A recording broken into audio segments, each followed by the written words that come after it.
আজকের পুঁথিপাঠের অনুষ্ঠান পুঁথির আসরে পঠিত হচ্ছে মহাকবি আলাওল বিরচিত পদ্মাবতী পুঁথির চতুর্থ পর্ব। আমরা গত পর্বে জেনেছিলাম সিংহল রাজ্য থেকে রত্নসেন ও পদ্মাবতী চিতরের উদ্দেশ্যে যাত্রা করে সমুদ্রের নৌকাডুবির কবলে পড়েছিল। পরবর্তীতে আবার একত্রিত হয়ে সমুদ্রের দেয়া ধনরত্ন নিয়ে চিতরের রাজ্যে পৌঁছয়। তো তারা যখন চিতর রাজ্যে গিয়ে পৌঁছার পরের কি পরিস্থিতি দাঁড়ালো আমরা সেখান থেকে শুরু করি। চিতাওর নিকটে হইল হাজির আসি যবে, আগু বাড়ি নিতে আইল পাত্র মিত্র সবে। ঘটক সহস্র সংখ্যা শত সংখ্যা হাতি, লাখ লাখ সৈন্য আসি মিলিল পদাতি। যতেকে নৃপতিগণ আসিয়া মিলিল, শতে শতে গঙ্গা যেন সমুদ্রে মিশাইল। রাজরীতি সাজবাজ সব ছিল দেশে, আসিয়া মিলিল সব নৃপতির পাশে।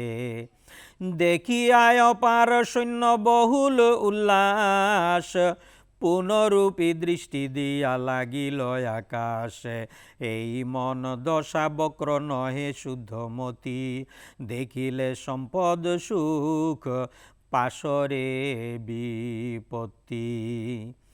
শব্দ অব্দে দুঃখ যদি পায় অতিশয়, পাইলে টুকে সুখ সাব পাশরয়।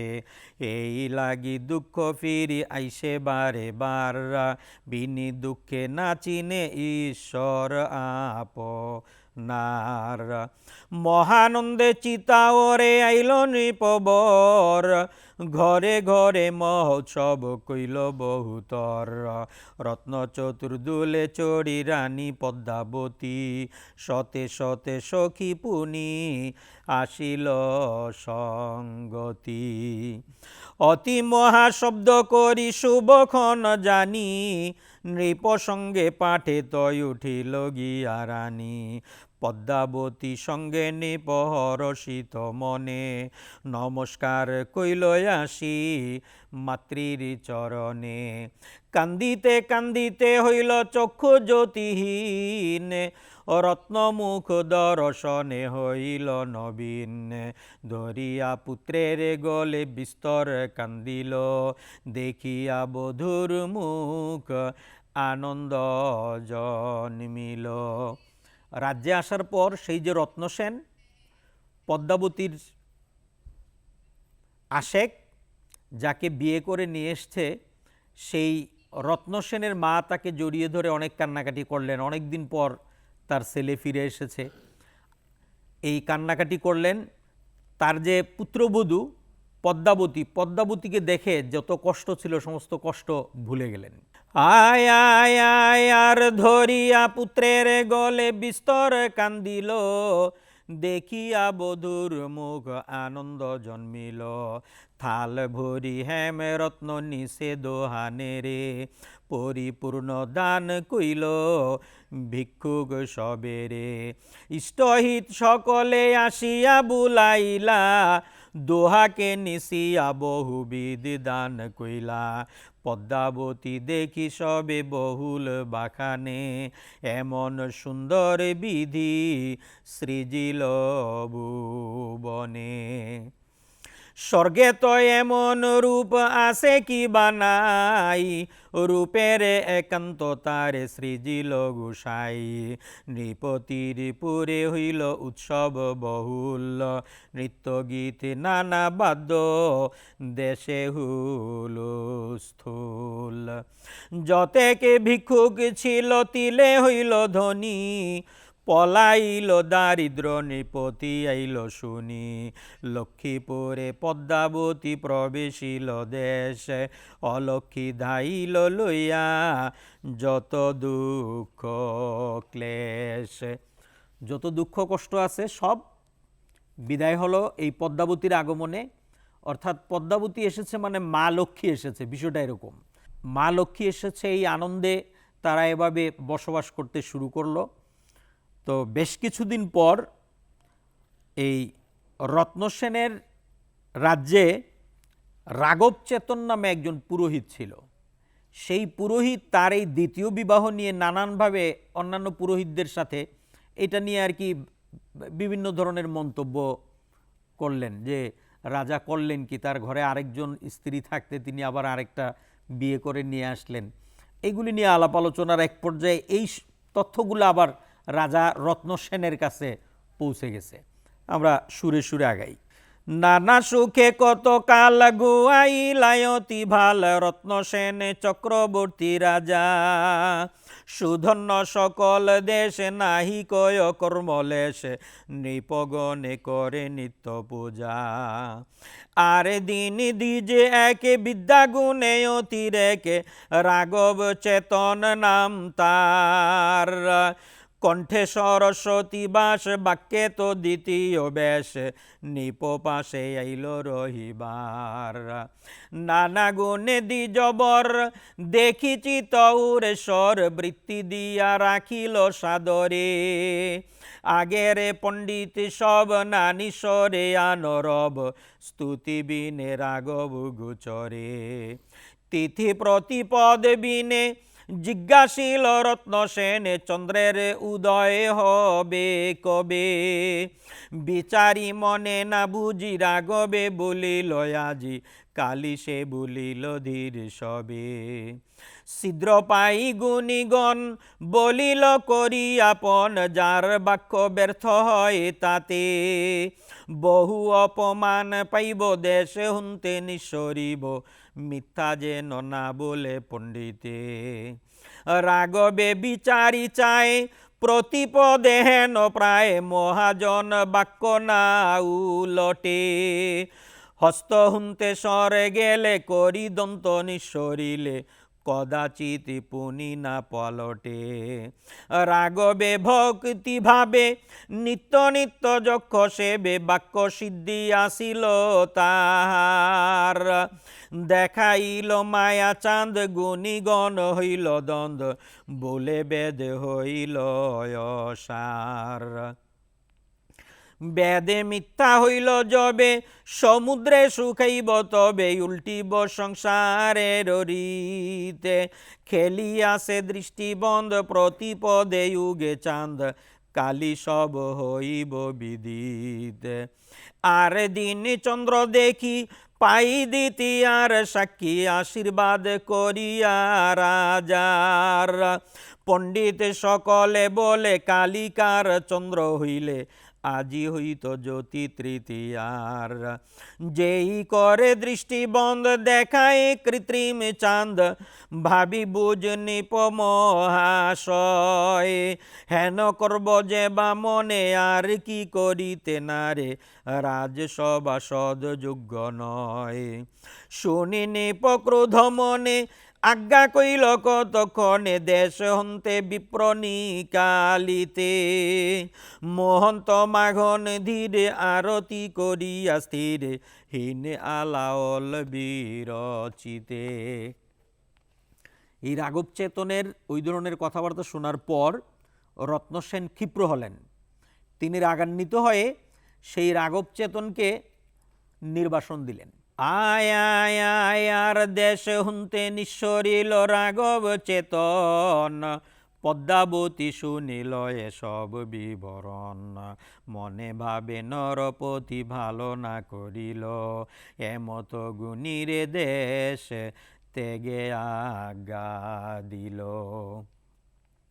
প্রতিপদে দিনে যে বা চন্দ্র দরসায়, তাহুনতে অধিক ফল পাইব রাজায়।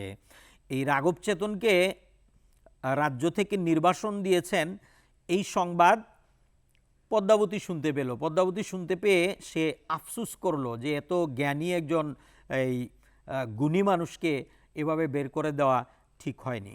আয় আয় আয় আর কবিজন জিহ্বা তীক্ষ্ণ খর্গ দুই ধার, একদিকে জলে অগ্নি আর দিকে তার, কদাচিৎ কুবাক্য কবিতে যদি কল্পে, বহু যশ হয় নাশ অপযশ অল্পে।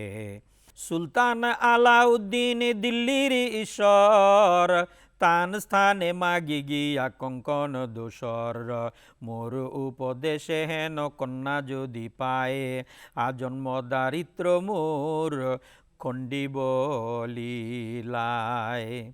এতেকে ভাবিয়া মনে রাঘব চেতন, ধীরে ধীরে তথা হন্তে করিল গমন, যাইতে যাইতে গেল দিল্লির মাঝার, দেখিলে কে দেশে অতি অলঙ্ঘ অপার। সেই যে রাঘব চেতনকে তো বনবাসে পাঠিয়ে দিছে।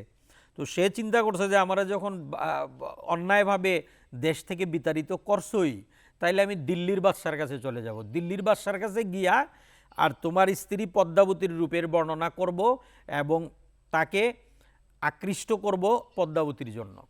এটা চিন্তা করে তিনি রওনা করলেন এবং যেতে যেতে সেই দিল্লির বাদশার কাছে গিয়া তিনি বলতেছেন, সিংহল দ্বীপে তো জন্মে সম্পূর্ণ পদ্মিনী, বেদি বসে জন্ম তথা চৈত্র লক্ষ মোহিনী, ঘরে ঘরে তথাতে দেখিল ভালো মন্দ, পদ্মাবতী আগে সব দিবসের চান্দ। সুর শশী দর্শনে বুদ্ধি স্থির রয়, দেখিলে বদন তার মূর্ছাগত হয়, চারি জাতি রমণী যাহার যে নরিত, শ্লোক বন্দে বাখানীল সাহার বিদিত, সেসব কহিতে কথা বাড়ে অতিশয়, রতিশাস্ত্রয় আদি নানা পুস্তকে আশয়, পদ্মাবতী রূপ শেষে কহিল বাখানী, শুনিতে শুনিতে সাহা বলে ধ্বনি ধ্বনি, কনক কঠিনে অতি তনু সুকমল, অধিক কোমল গন্ধ দর্পণ উজ্জ্বল, রাঘব চেতন কণ্ঠে বৈশে সুরসতী, শুনি শুনি রসে সাহা ভুলিলে কে অতি। রাঘব চেতন বলতেছে যে সাহা, মেয়েদের ভিতরে যে 4 ধরনের মেয়ে আছে, এই 4 ধরনের মেয়ের ভিতরে সবচেয়ে সেরা মহিলা হচ্ছে, নারী হচ্ছে পদ্মিনী। এই পদ্মাবতী মেয়ে নারী একদম পিওর পদ্মিনী, এতে কোনো সন্দেহ নাই। আপনি তার সামনে এই আকাশের চাঁদ সূর্য এগুলি সব ম্লান হয়ে যাবে তার রূপের কাছে, এত সুন্দর সে। তো সব শুনে দিল্লির বাদশাহ খুব আপ্লুত হলেন যে কি বলে, এত সুন্দর রমণী কি পৃথিবীতে আছে? যদি এত সুন্দর রমণী সে হয়ে থাকে তাহলে তাকে এত আমার জয় করতে হবে। তিনি কি করলেন, দূত মারফত খবর পাঠালেন যে তুমি তোমার ওই পদ্মাবতীকে আমাকে দিবা, আর হইল এই যে পদ্মাবতীর দেশ সিংহল থেকে আসার সময় তোমাকে যে সমুদ্র রাজা যে তোমাকে কিছু ধনরত্ন দিয়েছিল, সেই ধনরত্নগুলো তুমি আমাকে দিবা, এছাড়া কোনো বিকল্প নাই, না হলে তুমি যুদ্ধের জন্য প্রস্তুত হও।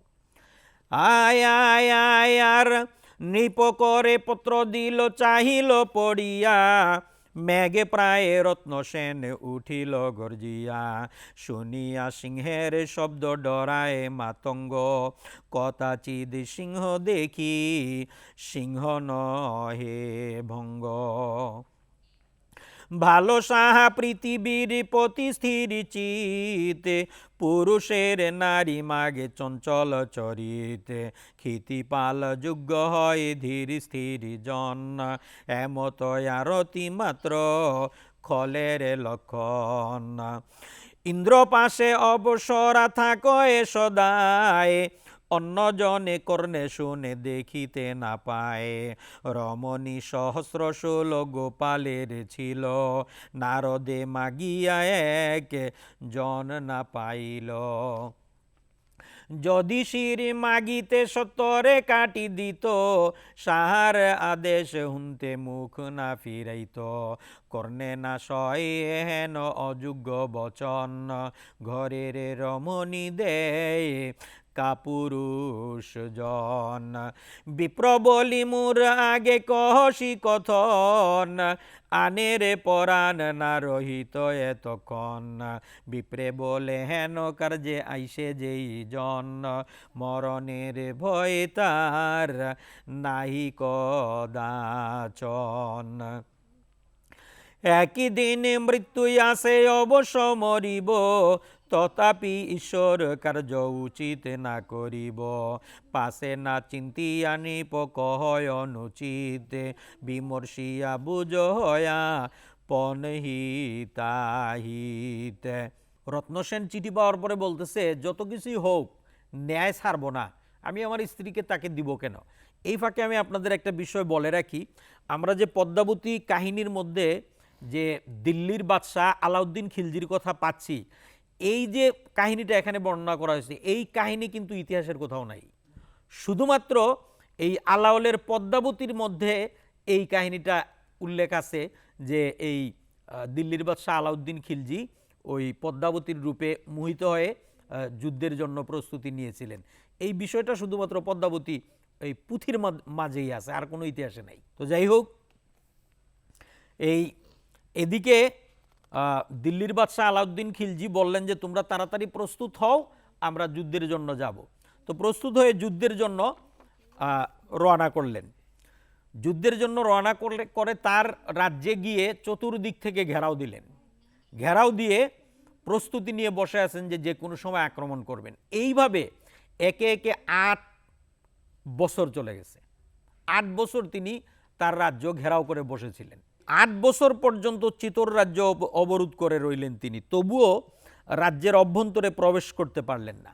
এ সময় দিল্লি থেকে দূত এলে বলল যে হে দিল্লির বাদশাহ, দিল্লি আক্রান্ত হয়েছে, মানে দিল্লি অন্য কেউ এসে দিল্লি আক্রমণ করেছে। এই সংবাদটা তিনি যখন শুনলেন তখন তিনি একটু অবাক হলেন। তিনি একটু চালাকি করে ভাবলেন যে আমি এই অবস্থায়, ওদিকেও যুদ্ধ হচ্ছে, এদিকেও যদি আমি যুদ্ধ বাধাই তাহলে তো আমার পরাজয় সুনিশ্চিত। তার চেয়ে আমি একটু চালাকি করি। কি চালাকি? তিনি চিতোর রাজ্যের যে বাদশাহ রত্নসেন রাজাকে তিনি অফার করলেন যে আসো আমরা সন্ধি করি। এই সন্ধির প্রস্তাব দিলেন যে যদি সন্ধি করো তাহলে পদ্মাবতী আমার লাগবো না, পদ্মাবতী তুমি রেখে দাও, আমি তোমাকে আরও রাজ্য দিব, তুমি ওই সমস্ত রাজ্যের কর তুমি নিবা। আর তুমি আমাকে কি দিবা? তুমি আসার সময় ওই যে সমুদ্র রাজা তোমাকে যে ধনরত্নগুলো দিয়েছিল, 5টা রত্ন দিয়েছিল, এই 5টা রত্ন তুমি আমাকে দিয়ে দিবা। তো এই কথা শোনার পরে রত্নসেন সম্মতি দিলেন যে ঠিক আছে, তাইলে আপনার ওই সন্ধি প্রস্তাবে আমি রাজি হলাম, ঠিক আছে, আমি আপনাকে রত্ন দিয়ে দিব, আপনি আমার রাজ্যে আসেন, আপনাকে আমন্ত্রণ জানানো হলো। তো তাকে আমন্ত্রণ জানানো হলো, তিনি কি করলেন? যুদ্ধ বন্ধ রেখে তিনি রাজ্যে প্রবেশ করলেন, চিতোর রাজ্যে, অর্থাৎ ওই পদ্মাবতীর স্বামীর রাজ্য যেটি, সেখানে তিনি প্রবেশ করলেন। আয় আয় আয় আর রন্ধন সম্পূর্ণ হইল প্রত্যুষ সময়, চলিল দেখিতে গড় সাহা মহাশয়, রত্নময় বিমানে চড়িয়া সুলতান, গজারুহে রাঘব চেতন আগুয়ান।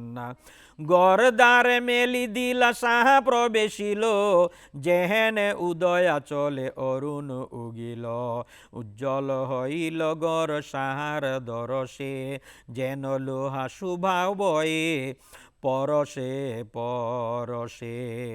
সপ্তদ্বারে সপ্তবর্ণ সুবর্ণ কে আর, বিচিত্র মূরতি সব গঠিছে অপার, খণ্ডে খণ্ডে চৌবাড়ির নিকটে চরাট, বঙ্কিমে উপরে দিকে বঙ্কিমে কটাট। প্রথম দ্বারে তো সাহা প্রবেশিলা যবে, রত্নসেনের নিপতি মিলিল আসি তবে, প্রণাম করিল ক্ষিতি পরলিল লাটে, চলিল উমরাগন বিমানের হেঁটে। হেমরজতের টঙ্কা একত্র করিয়া, পন্থে পন্থে সিটি যায় সাহারে নিশিয়া, সব ক্ষিতি পদ তলে দেখি সুলতান, বাখা নিল সেই ধন্য যার এই স্থান। পুরতি বসতি দেখে জেনে ইন্দ্রালয়, ধন্য ধন্য বাখা নিল সাহা মহাশয়। রত্নসেনের রাজ্যে প্রবেশ করে বাদশাহ আলাউদ্দিন খিলজি ওই তার রাজ্যের সাজগোজ সৌন্দর্য দেখে অত্যন্ত আনন্দিত হলেন যে এত সুন্দর তোমার রাজ্য, বাহ খুব সুন্দর তুমি সৃষ্টি করেছো, তোমার রাজ্য তো খুব ভালো, খুব সুন্দর। তো এর তার প্রশংসা করতেছেন। আয় আয় আয় আর স্থানে স্থানে নৃত্য গীতে আনন্দ বাজাই, যেন গর্বেরি নয় অনুমান পাই, যাইতে যাইতে সাহা গেল অভ্যন্তরে, পদ্মাবতী ধরাহর দেখিলা গোচরে। অতিরম্য সব উপবন চারিপাশ, মন্দিরের মধ্যে যেন লাগিছে আকাশ, চারিভিতে পুষ্পবন সুবাস সুন্দর, সুবর্ণ মেদিনী তথা সুবর্ণ আম্বর। তার মাঝে স্থাপিছে রত্নের সিংহাসন, তাহাতে বসিল সাহা প্রচণ্ড তপন, যেই দিকে হেরে সাহা মন কৌতূহলে, নিজ মূর্তি দরসায় দর্পণ উজলে। মহন্ত উমরাগণ ভক্তি আচরিয়া, কর জোরে দণ্ডাইল সাহারে বেড়িয়া, হেন কালে রত্নসেন সম্মুখে আসিয়া, প্রণাম করিল ভালে মহিপরশিয়া। কর জোরে নিবেদিল করিয়া ভগতি, আজি সে উজ্জ্বল হইল আমার বসতি, আজি ধন্য ধন্য মুই সফল জীবন, মুর পুরি পরশিল সাহার চরণ। তুমি সে ঈশ্বর মোর জগৎ পূজিত, যতেকে উমরাগণ আমার অতীত, আজ্ঞা কর এসবের বসি কুতূহলে, যেই কিছু শাক অন্য খাউক সকলে। সুলতান আদেশে বসিল সর্বজনে, পরিচর্যাকে করিব রাজা ভাবে মনে, নবশত সখী পদ্মাবতী অনুচরী, সচির সম্পাশে যেন থাকে অপসরী।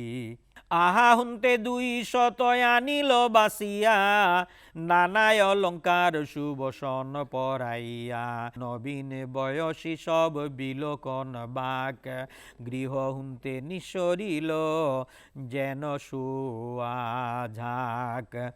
বাদশাহ আলাউদ্দিন খিলজিকে খাবার পরিবেশনের জন্য চিন্তা করলেন যে ওই পদ্মাবতীর যে সৈসখী যারা পদ্মাবতীর সিংহল রাজ্য থেকে আসছে, ওদের ভিতরে অনেক সুন্দরী সুন্দরী দাসদাসী আছে। তো ওদের ভিতর থেকে কয়েকজনকে সাজিয়ে গুছিয়ে নিয়ে আসলেন তাকে খাবার পরিবেশন করার জন্য। আয় আয় আয় আর আর আখি হেরে সাহাতা সবার ভিতে, মন উচাটন ধরাহর নিরক্ষিতে, হেন গৃহে যাহার এমত সখীগণ, না জানি ঈশ্বরী তার হইব কেমন। এই দাসদাসীকে দেখে আলাউদ্দিন খিলজি ভাবতেছেন, দাসদাসী যদি এত সুন্দরী হয় তাইলে পদ্মাবতী না জানি কত সুন্দর, ওকে তো দেখতেই হবে। আয় আয় আয় আর বেকত রাজার সঙ্গে কথা কহে হাসে, গোপতে বৈষয় মন পদ্মাবতী পাশে, নানা দেশি নৃত্যক আনিয়া নরপতি, নৃত্য করে সাহায় আগে নানা মত ভাতি। যার ভাবে লুব্ধ সাহা তথা মন বান্দা, নৃত্য গীত সমস্ত দেখয় সব ধান্দা, আসিলা বাদিলে গৌরা নৃপতির ঠাই, মহাবীর বুদ্ধিমন্ত পাত্র 2 ভাই। বাদশাহ আলাউদ্দিন খিলজি রত্নসেনের রাজ্যে তিনি থাকলেন, খাওয়া দাওয়া করতেছেন, বেড়াইতেছেন। তো একদিন পাশা খেলা, দুই বাদশাহ মিলে পাশা, এটার আরও বিভিন্ন নাম আছে। তো তারা দুইজন পাশা খেলতে বসলেন। তো পাশা খেলতে বসে আলাউদ্দিন খিলজি একটা আয়না এমনভাবে রাখলেন যে পিছনের দিকে এসে যদি পদ্মাবতী দাঁড়ায় তাহলে ওই আয়নার ভিতরে পদ্মাবতীকে দেখা যাবে। এইভাবে তিনি ওই আয়নাটা সেটিং করলেন, সেটিং করে ওই খেলতেছেন। তো খেলাধুলা শেষ, এক পর্যায়ে পদ্মাবতী এসে দাঁড়ালেন। দাঁড়ানোর পরে তিনি পদ্মাবতীকে দেখলেন। দেখার পরে তার মনোবাঞ্ছা পূর্ণ হইল যে না, আসলেই পদ্মাবতী অপূর্ব রূপবতী, খুব সুন্দরী। তো তার প্রতি তিনি আরেকটু আকৃষ্ট হলেন। আকৃষ্ট হলেও তিনি তো বলছেন যে আমি পদ্মাবতী চাই না, অতএব সেদিকে তার আগ্রহ নাই। তো বিদায় নিলেন যে ঠিক আছে, তুমি করো, তোমার সাথে তো তোমার রাজ্যে এসে বেড়াইলাম, তোমার রাজ্য দেখলাম, তো এখন আমাকে বিদায় দাও। তো বিদায় নেওয়ার জন্য যখন তিনি বিদায় নিচ্ছেন, তো বাদশাহ ওই রাজা রত্নসেন তাকে একটু এগিয়ে দেওয়ার জন্য তার সাথে আসলেন।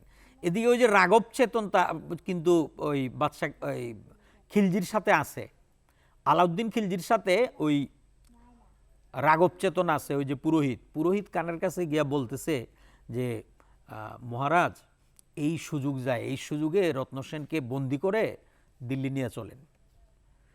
তো তার কথা শুনে তিনি ভাবলেন যে আসলে তো মন্দ বলে নাই, বাস ওই সুযোগে তাকে বন্দি করে দিল্লিতে নিয়ে চলে গেলেন। তো আমরা এখান থেকে সুরে সুরে শুনি। আয় আয় আয় আর এই যুক্তি করি শাহ মাঙ্গিল বিমান, আরোহণ হইয়া চলিল সুলতান। অতীতের রহন নাহি কোন স্থল, বুদ্ধিমন্ত পন্ত দেখি চলয়ে সকল। স্নেহ করি রত্নসেন ভাবিয়া নিকট, কান্দে হস্ত দিয়া মিষ্ট বলয় কপট। মধু বাক্য প্রত্যয় করিলা নরপতি, বাড়াইয়া দিতে যায় সাহার সঙ্গতি। বিমানে চড়িয়া সব উমরার গণ, নিকটে নাহিক নৃপতির একজন। প্রতিদারে সাহার কটক বাড়ি যায়, নৃপতি মনুষ্য গণাইতে নাহি পায়। এমতে সপ্তদ্বার বাহির হইল, সাহারে ইঙ্গিতে ধরি নৃপতি বান্ধিল। এ যোগ মহাঠগ নাহি শুদ্ধ ভাব, বাজায় বিষম ফান্দে দেখাইয়া লাভ। আগে মধু দর্শায় পাশে দেয় বিষ, বিষাদের উপলক্ষে জন্মায় হরিষ। বুদ্ধিজন না বুলক শত্রুর আশ্বাসে, সর্বনাশ হয় তিলে বৈরী মায়া পাশে।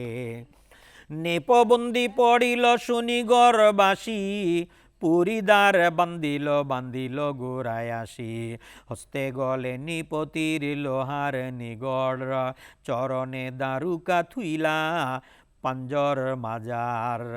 তাকে বিভিন্নভাবে শিকল পরাইয়া তারপরে সেই দিল্লিতে নিয়া তাকে একটা কারাগারে রাখা হয়েছে। এদিকে পদ্মাবতী চিন্তা করতেছে, সে যখন আমাদের সাথে চালাকি করলো, তাহলে আমাদেরও চালাকি করতে হবে। চালাকি করে যেভাবেই হোক রত্নসেনকে উদ্ধার করতে হবে। তিনি দূত মারফত খবর পাঠালেন যে আমি দিল্লিতে আসতেছি, আমার সাথে 1600 দাসী থাকবে এবং এই 1600 দাসীর 1600 পালকি থাকবে, প্রতিটি পালকিতে একজন করে দাসী থাকবে, আর আমার পালকি থাকবে একটা। ঠিক আছে। তো তিনি কি করলেন, সেই 1600 পালকি সাজালেন 1600 রাজকুমার দিয়ে। এই রাজকুমার সবাই এক একজন বীর যোদ্ধা। তো এদেরকে সাজিয়ে গুছিয়ে নারীর বেশে ওই পালকির ভিতরে ঢুকাইয়া দিলেন এবং তিনি নিজে একটা পালকিতে সুন্দর করে সেজেগুজে তারপর দিল্লি আসলেন। দিল্লি এসে খবর পাঠালেন যে আমি প্রথমেই রত্নসেনের সাথে দেখা করব। রত্নসেনের সাথে দেখা করে রত্নসেনকে প্রণাম করে তারপরে আমি আপনার কাছে আমার রাজ্যের চাবি যা যা আছে সব কিছু আপনার কাছে হস্তান্তর করব। আলাউদ্দিন খিলজি চিন্তা করলেন যে যাক, ভালো প্রস্তাব, সে তার স্বামীকে দেখবে শেষমেশ, তাহলে দেখুক। তো বললেন যে যাও তুমি দেখে আসো। তখন তিনি ওই যে 1600 যোদ্ধা সহ ওই গেলেন কারাগারে। কারাগারে গিয়ে ওই রত্ন সেনকে সেখান থেকে উদ্ধার করে একটা ঘোড়ার গাড়িতে তুলে বললেন যে তুমি যাও। তার সাথে আরও লোকলস্কর দিলেন যে তুমি চিত্তৌর রাজ্যে ফিরে যাও। যে চিত্তৌর রাজ্যে রওনা করলেন। আর এদিকে বাদশাহ সংবাদ পেলেন যে পদ্মাবতী তো চালাকি করে তার রত্ন সেনকে নিয়ে পালিয়ে যাচ্ছে। তো ঠিক আছে, তাইলে এই তোমরা রেডি হও, যুদ্ধ করব। তিনিও কিছু লোকজন নিয়ে ওই 1600 যোদ্ধার মুখোমুখি হলেন। 1600 যোদ্ধার মুখোমুখি হয়ে এদিকে যুদ্ধ চলতে থাকলো, আর ওদিকে আমাদের রত্ন সেন পৌঁছে গেল তার রাজ্যে। তার রাজ্যে পৌঁছে যাওয়ার পরে পদ্মাবতীর কাছে বিস্তারিত শুনলেন যে পাশের আরেক রাজ্যের দেবপাল, সেই দেবপাল তার প্রতি বিভিন্নভাবে বিভিন্ন সময় রাজ্যে আক্রমণ করার চেষ্টা করেছে, বিভিন্নভাবে তাকে হেনস্থা করার চেষ্টা করেছে। এটা শুনে তিনি বললেন যে ঠিক আছে, তাহলে কালকেই আমি দেবপালের মুখোমুখি হব। ওই কুম্বল রাজ্য, সেটা সেই রাজ্যের নাম কুম্বল। কুম্বল রাজ্যে তার সাথে আমি মুখোমুখি হব এবং তাকে আমি দেখে ছাড়ব সে কিসের জন্য আমার রাজ্যের সাথে, আমার রাজ্য দখল করার ব্যাপারে বা আমার স্ত্রীকে সে বিভিন্নভাবে হেনস্থা করার চেষ্টা করলো। এটা ভেবে তিনি পরদিন প্রস্তুতি নিলেন যে ঠিক আছে, তাহলে আমি যুদ্ধে যাব, তোমরা তৈরি হও। আয় আয় আয় আর চিতাওরে কুমুদিনী প্রবেশিয়া মনে গুনি রাজধারে হইল উপস্থিত। সোনদার পাল তুমি সিংহল দ্বীপের আমি, কহ গিয়া রানীর বিদিত। জানাইল রানী আগে শুনি বহু অনুরাগে, যাইতে আজ্ঞা দিলায় অন্তপুরে। জোহন মোহন তন্ত্র টোনা ছলে মূল মন্ত্র, বিস্তারিয়া চলিলা গোচরে। দেখি পদ্মাবতী রানী জুড়িয়া যুগল পানি, আশীর্বাদ করিলা তুরিত। মোর নাম কুমুদিনী, পিতা মোর দুবেবেনী, গন্ধর্ব সেন পুরোহিত। আমি পুরোহিত কন্যা তোমার জননী ধন্যা, বহু স্নেহে পুষিল আমারে। আমি ছিল পুত্রবতী, তুমি ছিলা শিশুমতী, বহু দুগ্ধ দিয়াছি তোমারে। আয় আয় আয় আর একদিন দেও পাল রাজার কাহিনী, যতেকে কহিল পাঠাইল কুমুদিনী। পদ্মাবতী সব কথা রাজাতে কহিল, শুনিনি প্রজ্বলিত হতাশন হইল। বহু সৈন্য সঙ্গে করি দেশে তো তাহার, চলি গেল রত্ন সেন যুদ্ধ করি পার। দেবপাল সঙ্গে নিপ কইল বহুরণ, যুদ্ধে জয় পাই তারে করিলা নিধন। সে রাজ্যের যত লোক আসিয়া মিলিল, নিজ করগত এক রাজা তথা দিল। নিয়মিত কর লই রাজা রত্ন সেন, দেশেতে যাইতে রাজা করিলে কেমেন। সেই যুদ্ধে আসি হস্তে আপনি যুজিল, দারুণ বিশাল শেল অঙ্গে পরশিল। সেই বিষে নৃপতির শরীর জর্জর, মুখে না নিঃস্বরে বাণী কহিতে উত্তর। এত দেখি পাত্র মিত্র সব বিষাদিত, নিজ সৈন্য সঙ্গে দেশে আইলা তরিত। রত্নসেন দেবপালের সাথে যে যুদ্ধ করলেন, সেই যুদ্ধ রত্নসেন এবং দেবপাল এই দুইজনের মুখোমুখি যুদ্ধ হয়েছে। তো দুজনের মুখোমুখি যুদ্ধ হবার পর দেবপালকে হারালেন তিনি। হারানোর পর তার রাজ্য দখল করলেন এবং তিনি আহত অবস্থায় দেশে ফিরে আসলেন। আহত অবস্থায় দেশে ফিরে এসে বেশ কিছুদিন তাকে চিকিৎসা দেওয়া হলো, কিন্তু এই চিকিৎসায় আর কাজ হলো না, তিনি মারা গেলেন। তো মারা যাওয়ার পর হিন্দুদের রীতি অনুযায়ী স্বামীর সাথে সহমরণ চিতায়। তো এই সহমরণের জন্য তার স্ত্রী দুইজন, একজন নাগমতী আর একজন পদ্মাবতী, ওই দুইজনকে ওই সহমরণের জন্য প্রস্তুত করে তাদের চিতায় জ্বালিয়ে দেওয়া হলো এবং এই চিতায় জ্বলে পুড়ে তারা শেষ হয়ে গেলেন। আর এখানেই আমাদের পদ্মাবতীর পুঁথি শেষ হলো।